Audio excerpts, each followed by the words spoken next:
सहित 90% के आसपास कनिष्का चौधरी नाम से एक लड़की है, वो एग्रीकल्चर में टॉपर रही है। और साहित्य कॉमर्स का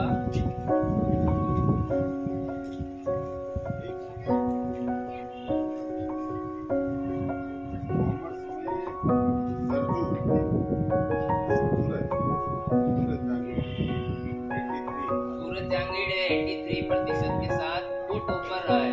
और ऑल ओवर पूरे विद्यालय की बात करें तो दो लड़कियां सम्मिलित रूप से यानी संयुक्त रूप से प्रथम स्थान पर आई है, जो दोनों है यशस्वी और काजल गेण। ताली बजाओ बेटा उनके लिए।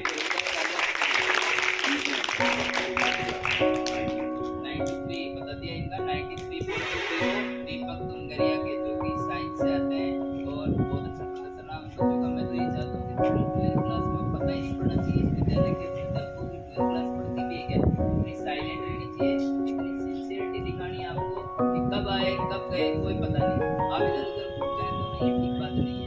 अब आपको जो भी है गया दिन, अब आपको पूरे साल बोर्ड के एग्जाम में देना है और अपना आपको प्रदर्शन करके और साबित करके बताना है कि सर हमने ये करा है। आपकी बार 97 98% बोर्ड के मेरिट में आएंगे सर, ये बात रही है अपनी। 90 तो कुछ भी नहीं रहा, अब तो 100 आने लग गए। तो 100 में से 100 आ रहे हैं, ये कोई बड़ी बात नहीं है अपने लिए। लेकिन एक और बड़ी बात, आपकी बार उनके लिए बड़े बड़े पोस्टर और बैनर छपवाए हैं स्कूल ने, और वो गांव के हर गली में आपको लटके हुए मिलेंगे। जैसे प्राइवेट स्कूलों को देखे होंगे आपने, जब भी आप जाते हैं बड़े बड़े होर्डिंग किसी स्कूल के इतने टॉपर, तो अपन तो अपने इस विद्यालय के जो बच्चे हैं उनको बाहर ला ही नहीं रहे। कई सारे टॉपर तो अपने में से निकलते हैं, उनको पता ही नहीं होता कि यार किस बच्चे के कितने प्रतिशत पढ़े हैं, कौन अपना आदर्श होना चाहिए।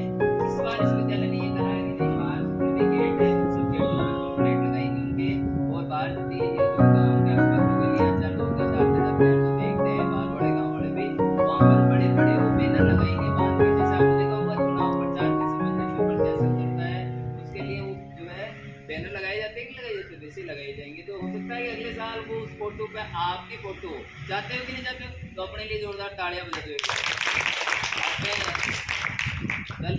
अपने शिविर प्रभारी महोदय श्रीमान रामदेव से आग्रह करना चाहूँगा कि वो बच्चों का मार्गदर्शन करें और आगे के जीवन में कितना सुधार करेंगे, ये शिविर से क्या सीखा है इन्होंने, इसके बारे में अवगत करें।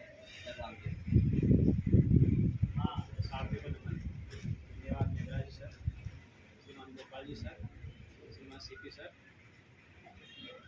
ये शिविर इसलिए लगाया गया कि आप जागरूक हो।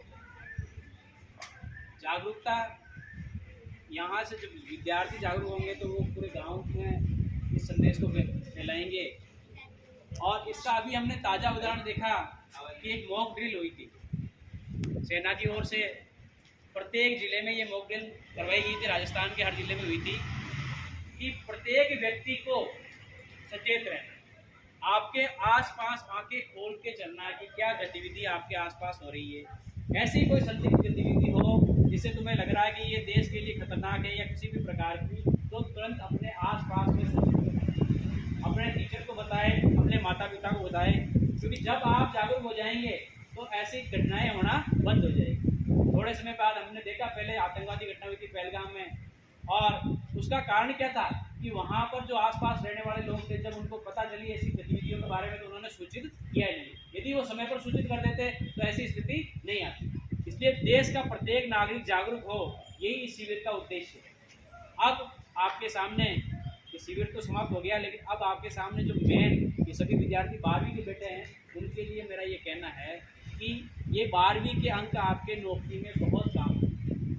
आगे जो जीवन पड़ा आपका वो इसी से निर्धारित होगा। यदि किसी बच्चे के 95-96% बनते हैं तो फिर वो अपने पापा को जो कहेगा तो वो करवाएंगे। वो कहते हैं मुझे ITI करानी, मुझे ये नर्सिंग करानी, मुझे करानी, तो वो तैयार रहेंगे। लेकिन और यदि आपके वहाँ पर भी कम प्रतिशत रहता है, 40-45 बनते हैं, तो आपके माता पिता आप पर इतना ध्यान नहीं देंगे। वो देखेंगे भाई ये तो पहले से नहीं पढ़ रहा है। और आपने देखा कि आर्ट्स के विद्यार्थी बैठे हुए हैं जो सिर्फ केवल कक्षा में पढ़ते हैं, घर पे पढ़ते हैं, ये कहीं और विशेष पढ़ने के लिए नहीं गए। और ये मैंने देखा कि जो परीक्षा शुरू होने वाली थी उसके 10 दिन पहले तक भी ये बच्चे नियमित आ रहे थे, पूरे बच्चे क्लास में आ रहे थे। और उसका भी फायदा इनको मिला कि आज जो सबसे ज़्यादा नंबर है पूरी स्कूल में वो किन बच्चों के, उन्हीं बच्चों के जो नियमित स्कूल आ रहा था अंतिम। क्योंकि ये परीक्षा की तैयारी जो होती है ना, हम एक बार जुलाई पढ़ लेते हैं, फिर धीरे धीरे उसको भूल जाते हैं, तो उसे बार बार दोहराना पड़ता है। और जो फरवरी के अंदर आपने दोहराया है वो आपके याद रहता है। तो मेरी आपको यही शुभकामनाएं हैं कि आप परीक्षाओं में अच्छे अंक लाएं, जीवन में अच्छे नागरिक बने। धन्यवाद। जय हिंद, जय भारत।